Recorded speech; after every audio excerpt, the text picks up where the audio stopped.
I always thought loyalty mattered at work, that if you did your job well, stayed late when nobody else would, and put your heart into every project, you'd be rewarded. I thought hard work spoke for itself. I was wrong. It all started on an ordinary Monday morning, the kind where you're still half-asleep, sipping bitter coffee at your desk, waiting for your brain to switch on. The office was buzzing with quiet keyboard clicks, occasional coughs, and that strange tension that only exists in corporate air. I didn't know it yet, but that morning, everything I believed about trust and fairness was about to shatter. For the past 2 months, I'd been leading a massive project, the kind that could change the trajectory of my career. Countless late nights, skipped lunches, weekends spent staring at spreadsheets and design drafts instead of seeing friends. I poured every ounce of myself into it, and when we finally wrapped it up, it felt like crossing a finish line after running a marathon on broken legs. The deadline was met, the work was flawless, and my boss had scheduled a big presentation with the higher-ups to showcase it. My moment, my chance to finally be recognized. I remember that morning vividly. I'd worn my best suit, rehearsed my talking points, and even practiced in front of the mirror until my voice didn't shake. But when the meeting started, something felt off. I walked into the conference room and saw my colleague Daniel already standing by the projector. He was smiling in that way people do when they know something you don't. My stomach tightened. Morning, he said casually, "I'll take it from here." At first, I thought he was joking.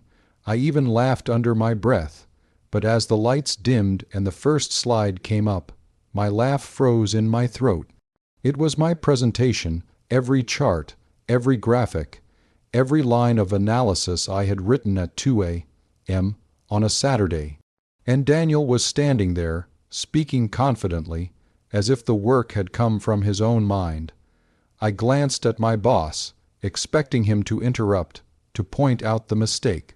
He didn't. Instead, he leaned forward, clearly impressed, nodding along as Daniel spoke. The other executives were taking notes, smiling, asking him questions, and I just sat there. My pulse pounded in my ears. My hands were shaking under the table. Have you ever felt that kind of helplessness? The kind where every second is a slap to the face, but you can't move, can't speak, because if you do, you might lose more than just your dignity. When the meeting ended, the room erupted in congratulations. My boss clapped Daniel on the back and said, "Outstanding work. This could be huge for us."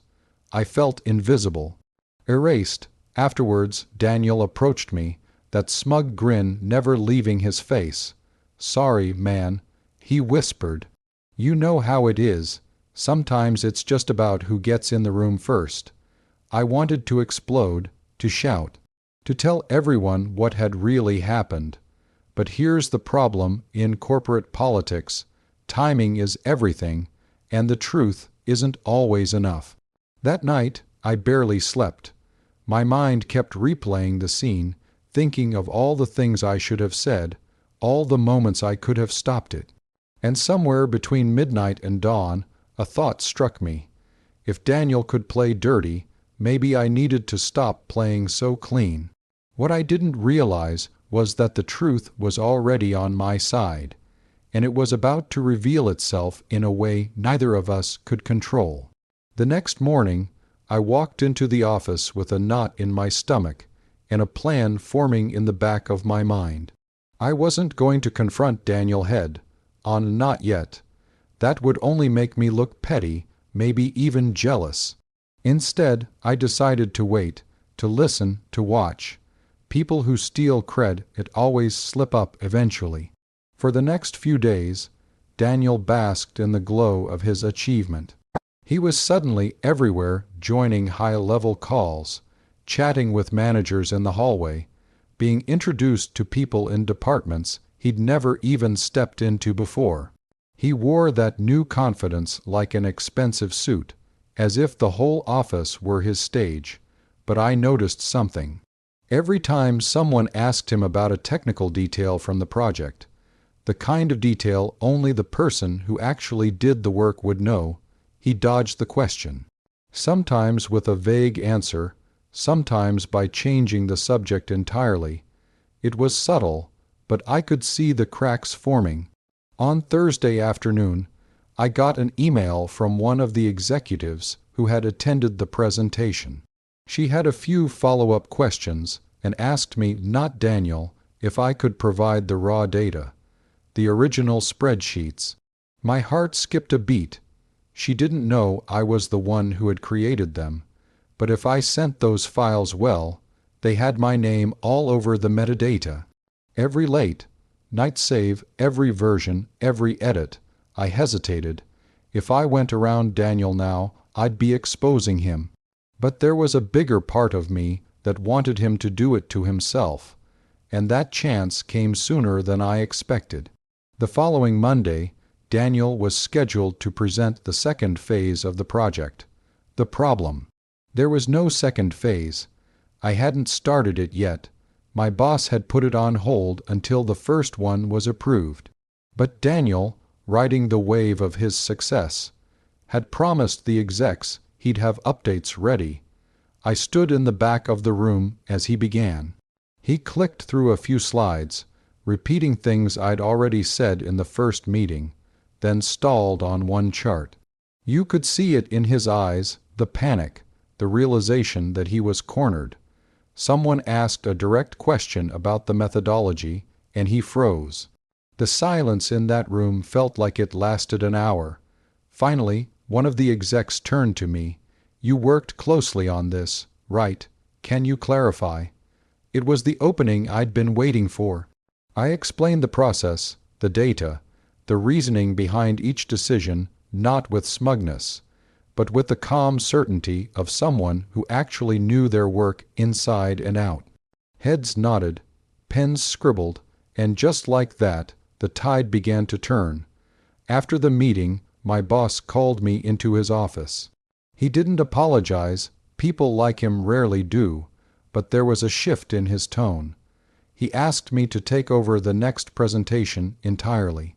And Daniel, he avoided my eyes for the rest of the day. The thing about betrayal in the workplace is that it cuts deeper than most people think. It's not just about stolen credit. It's about being made invisible in a place where you've poured your time, your energy, your very identity.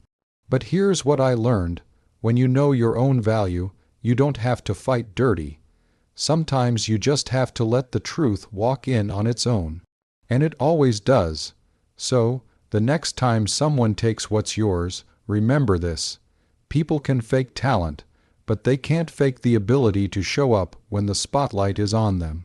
If you want more real stories like this, subscribe, because the next one might just make you rethink who you trust. I didn't expect the fallout to come so quickly. By Tuesday morning, the office felt different. It wasn't obvious. No one stormed into Daniel's cubicle shouting accusations, but there was a quiet shift in the way people looked at him. Conversations paused when he walked by. The overly cheerful greetings he'd been getting just last week were replaced by polite, clipped nods. The real blow came during the weekly strategy meeting. This time, I was leading the agenda. I walked in with a flash drive full of the real second, phase updates, my updates, and the confidence that comes when you know you're standing on solid ground. As I began walking the team through the progress, I noticed Daniel sitting at the far end of the table. He kept his arms folded, leaning back in his chair, his jaw tightening with every slide I presented. Halfway through, one of the execs interrupted me. "So, just to be clear, you were responsible for the initial concept as well." His voice was calm, but there was something deliberate in the way he asked it. "Yes," I said, keeping my eyes steady. From start to finish, I handled the research, the data modeling, the final presentation materials. Daniel assisted on a few administrative tasks, but the core work was mine. The silence after that was deafening. A couple of heads turned toward him. He shifted in his seat, but didn't speak.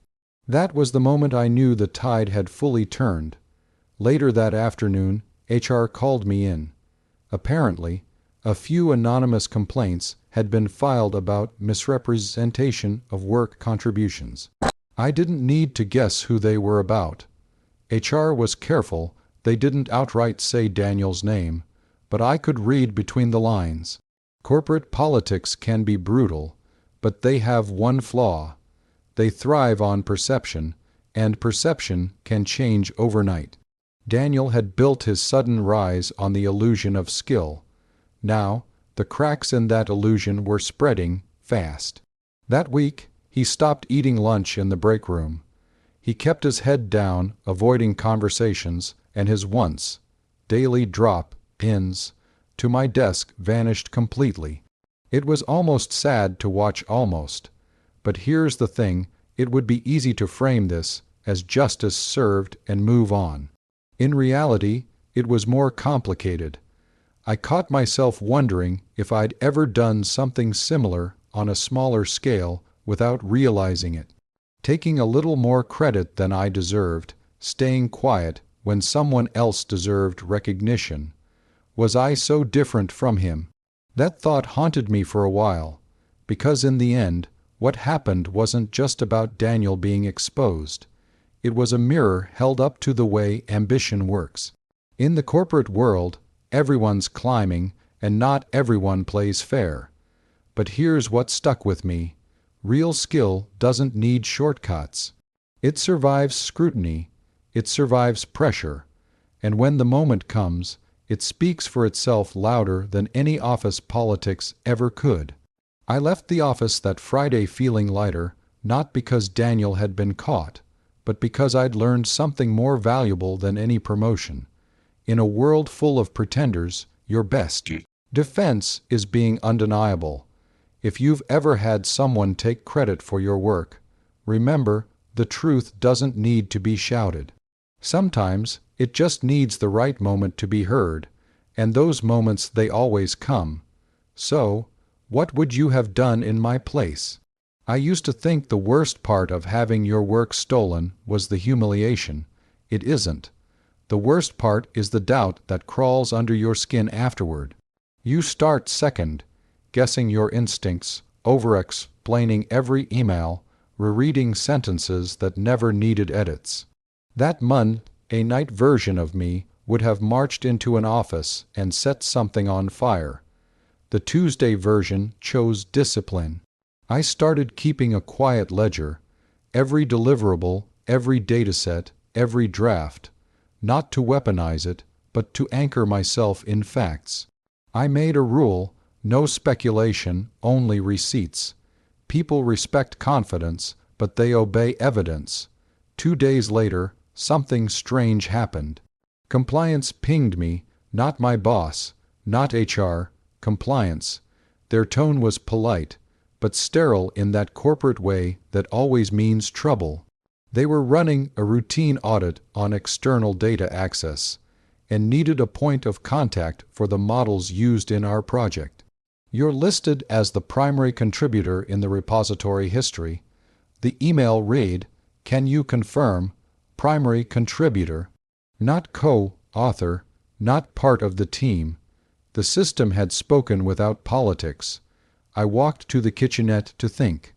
The coffee machine hissed.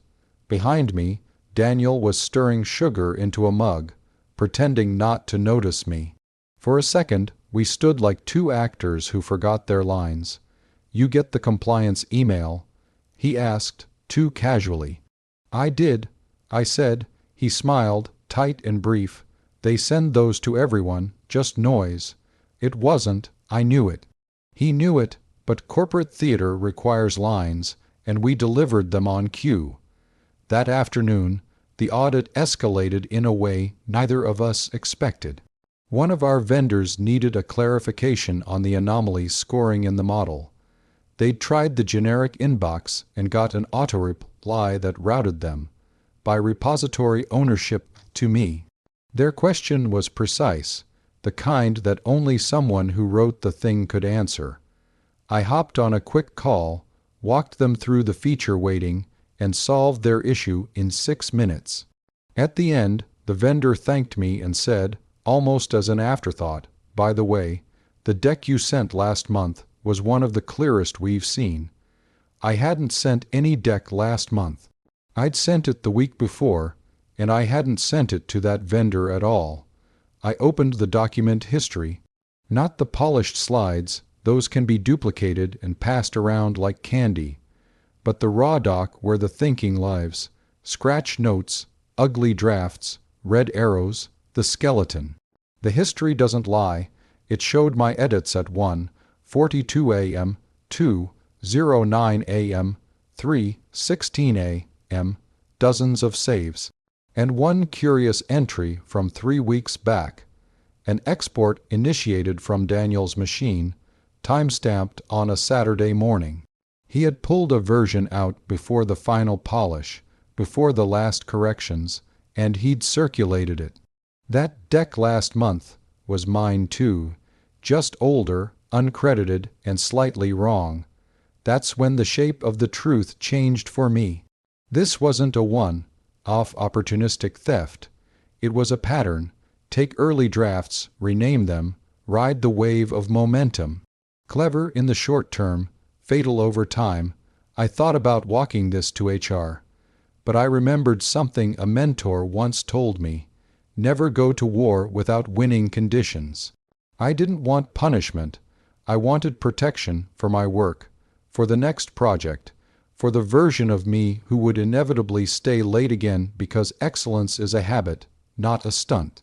So I built guardrails. I switched the repo permissions from anyone in org to by request. I added a changelog to the wiki with signatures for major milestones. I started sending Friday summaries to stakeholders. What shipped, what's blocked, what's next.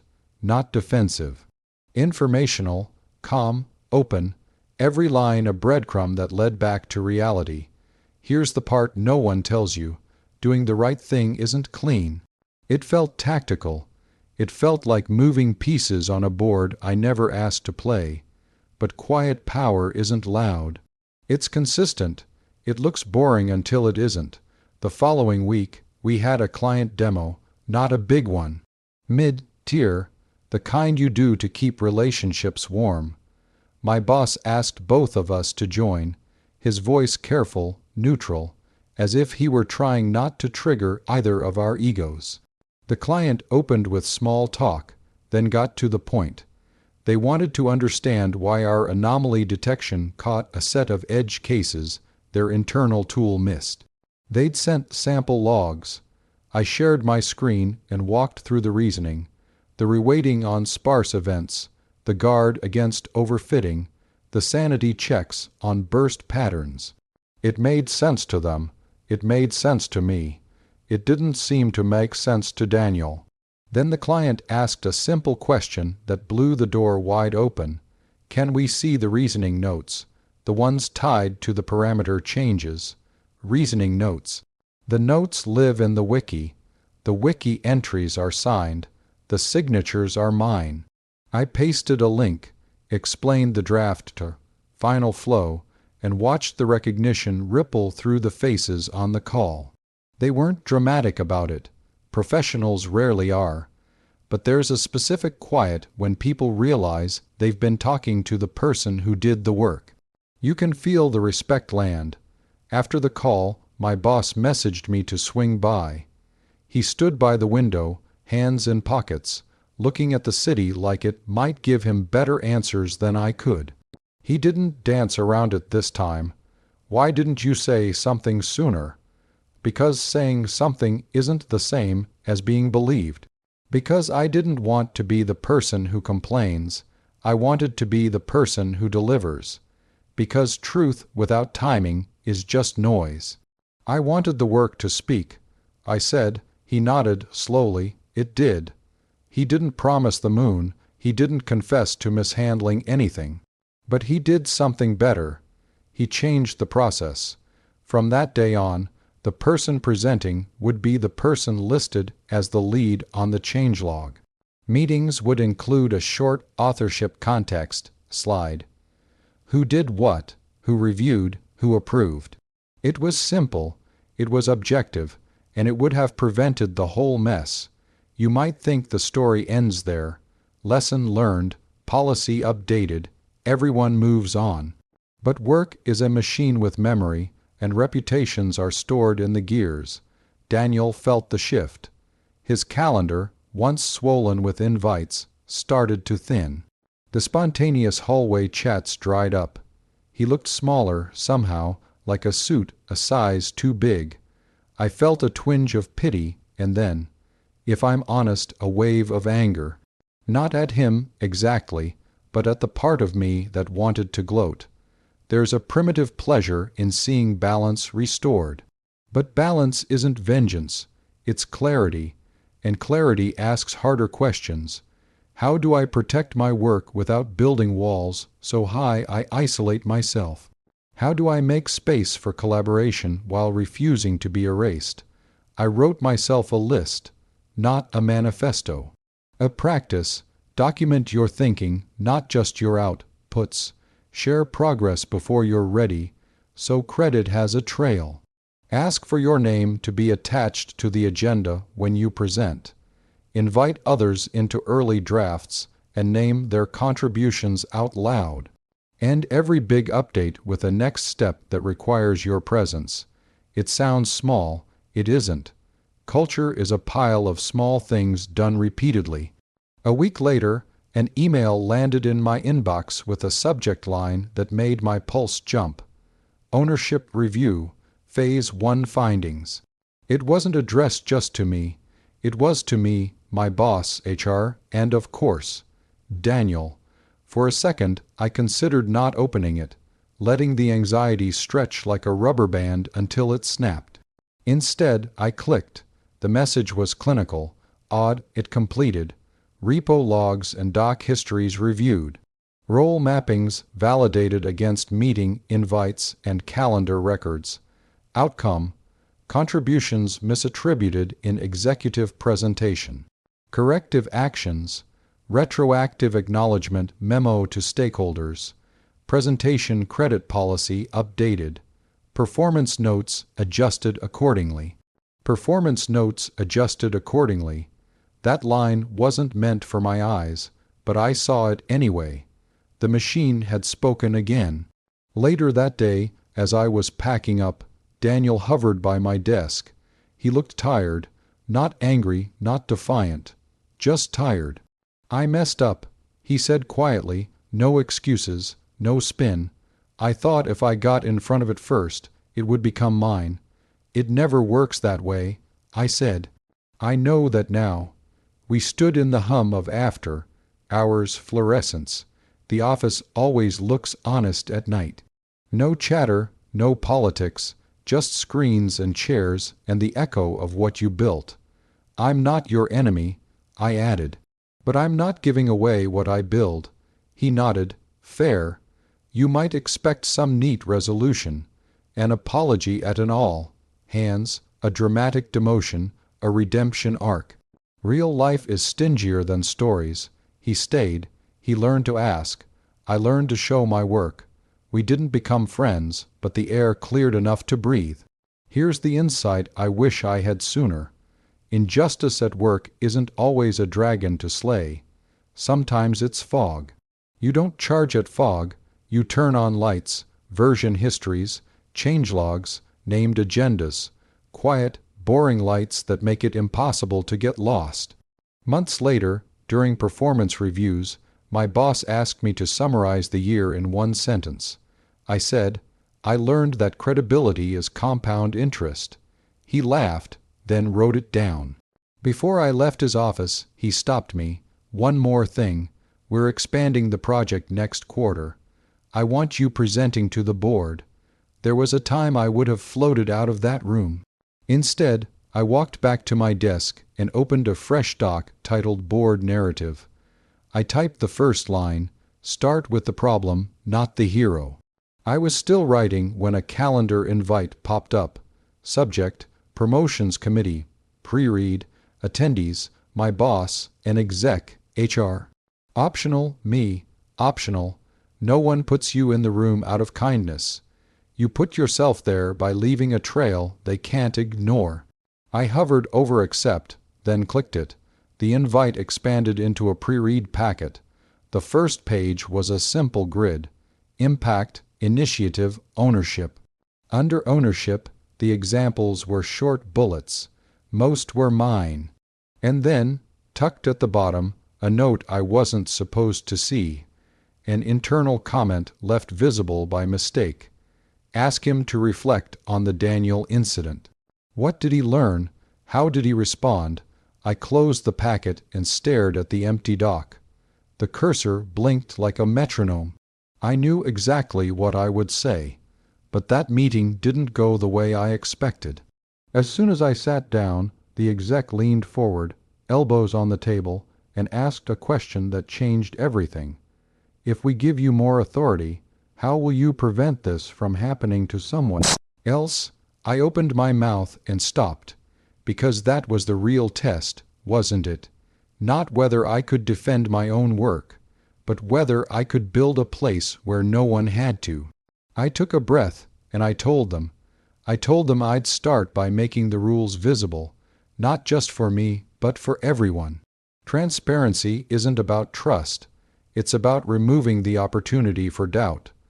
We'd build project timelines that didn't just have milestones, but names attached to each deliverable. No more vague team completed, entries every contribution credited. Meeting agendas would list the presenter and the originator of the content. If someone refined another person's work, that would be acknowledged out loud. Simple changes, but the kind that shift the culture without a single speech about integrity. I said I'd make the process public too, not in some private folder that only managers could see, but in an open workspace where drafts, notes, and decisions lived in the same thread. Let everyone see the sausage being made, because the thing about thieves is, they thrive in the shadows. Turn on the lights, and they fade fast. The exec listened without interrupting. My boss nodded, slowly, like he'd been waiting for me to say something like this. HR took notes. I realized then this wasn't a hypothetical exercise. They were testing whether I could lead without turning the role into a personal fortress. When I finished, there was a pause, the kind where you can feel the decision being made in the air before anyone speaks it. Then the exec leaned back and said, "Make it happen." Just like that. No committee, no endless pilot program. Authority handed over in a single sentence. I walked out of that room knowing two things. One, I'd just been handed more power than I'd ever had in my career. And two, power doesn't erase old scars. It just makes you responsible for other people's. The first few weeks were awkward. People didn't quite understand why I was changing processes that had been fine for years. Fine for whom? I didn't push. I just kept documenting. Every Friday I sent out a wrap-up. What shipped, who did it, where to find the details. No praise inflation, no sugarcoating, just facts, visible to everyone. It took about a month before I saw the shift. Credit started sticking to the right people. Junior staffers who used to fade into the background were suddenly getting invites to present their own work. Managers began asking who actually built this, not as an accusation, but as a reflex. And Daniel, he stayed quiet. We rarely crossed paths now, but when we did, the exchanges were short, neutral. He seemed to understand the new rules. Or maybe he just knew the old shortcuts didn't work anymore. Then came the curveball. An urgent project landed in my lap. High stakes, tight deadline, the kind of thing that could make or break a quarter. I needed help, and fast, and the person with the exact experience to pull it off, Daniel. I stared at his name in the resource list for a long time before reaching out. Everything in me resisted. But leadership isn't about comfort, it's about outcomes, so I sent the message. When he showed up to the kickoff meeting, he was different. Not contrite exactly, but measured. He listened more than he spoke, asked clarifying questions, and when he took on tasks, he logged every step in the shared doc without being told. Halfway through the project, we hit a wall. A data set we'd planned to use turned out to be corrupted. Fixing it meant long hours and a lot of tedious work, exactly the kind of slog that exposes who's in it for the credit versus who's in it for the result. Daniel stayed, no shortcuts, no disappearing acts, just steady, unglamorous labor. We delivered on time. The client was thrilled, and when it came time for the post-mortem, I made sure Daniel's name was on every slide tied to his work. Not because he deserved a free pass for the past, but because he'd earned it this time. Later, in a rare moment alone, he said, "Thanks. I wasn't sure you'd be fair." I looked at him. I wasn't sure either, but fairness isn't about feelings, it's about facts. And that was the real shift. Not just for him, not just for me, but for the whole team. Because the moment you start defending the process instead of the personalities, you stop playing defense at all. Months later, when promotions were announced, my name was there, not as a surprise, not as a favor, but as the logical outcome of a track record nobody could rewrite. That's when I understood the real ending to this story. In the long run, the work always remembers its author. And if you want to hear more stories where the truth finds its way to the surface, make sure you subscribe. The next one might be about you. Success after that promotion didn't feel like a sudden leap. It felt like a slow, steady climb where every step was one I could account for. The strange thing was, once the credit-stealing issue had been eliminated, the office atmosphere shifted in ways I didn't anticipate. People started volunteering ideas more freely. They weren't hoarding them until they had something finished. Out of fear, someone else might swoop in. In a meeting one Wednesday morning, a junior analyst named Priya shared an early concept for streamlining our reporting pipeline. A year ago, she probably would have kept that to herself until it was polished enough to defend. Now, she was walking us through a rough sketch on the whiteboard, openly asking for feedback. I realized this was the culture shift I'd been hoping for, a place where the process mattered as much as the end product. Not everyone adapted as easily. A few people seemed uncomfortable with the new transparency, not because they were doing anything wrong, but because visibility meant accountability. When you log your contributions in real time, there's nowhere to hide. And in corporate life, hiding spots can feel like security blankets. One afternoon, an old colleague from another department invited me for coffee. She'd heard about the changes and wanted to know how we'd pulled it off without alienating everyone. I told her the truth: we didn't avoid alienation. A couple of people left, a few complained, but the ones who stayed, they got better, faster, more confident. It wasn't magic. It was just the removal of one variable, fear. When you know you'll get credit for your work, you stop guarding it like a secret and start improving it in public. But corporate life doesn't stay calm for long. 3 months into my new role, we landed a client that was both high profile and notoriously difficult. Their industry was cutthroat, their demands were borderline unrealistic, and their review cycles were brutal. Everyone on the team knew this could be a portfolio maker or a career ender. The kickoff meeting was tense. They brought a 10-person delegation, each with their own agenda. The questions started before we'd even opened the deck.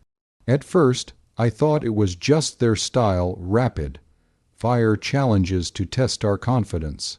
But then I caught the subtext. They weren't just testing the work, they were testing me.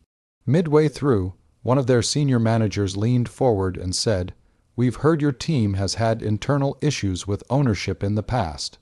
What guarantees do we have that what we're seeing is actually yours?" The room went still. I didn't flinch. "That's a fair question," I said. "And it's exactly why our process is what it is. Every deliverable you see is logged from first draft to final approval, with contributor names, timestamps, and decision records. If you want, I can show you the changelog for this deck right now." They exchanged glances. The tension shifted. It wasn't just that I had an answer. It was that the answer was ready, concrete, verifiable. We moved on, but I could feel the balance tilt back in our favor. After the meeting, my boss caught up to me in the hallway. "That could have gone badly," he said. "It didn't," I replied, "because the receipts were already there. That project became one of our most successful. And while the client was tough, they trusted us not because we told them to, but because we could prove they should." Here's the thing I didn't realize at the start of all this. The real power in protecting your work isn't about preventing theft. It's about building a system where no one even tries. And that's when it hit me, this story stopped being about Daniel a long time ago. It became about everyone who would come after me, stepping into a workplace where the rules are clear and the playing field is level. The funny part, Daniel stayed on my team for another year. We never became close, but we worked together well enough. And one day, out of nowhere, he asked me to review a proposal he was sending to another department. It was good, detailed, solid. When I sent back my notes, he wrote, "Thanks, don't worry, I'll make sure your name's in the doc." Maybe people can change. Or maybe they just adapt when the environment leaves them no other choice. Either way, the outcome was the same. The work stayed honest.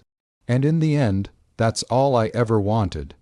If you've ever dealt with a situation like this, where you had to fight for your own voice in the workplace, share it.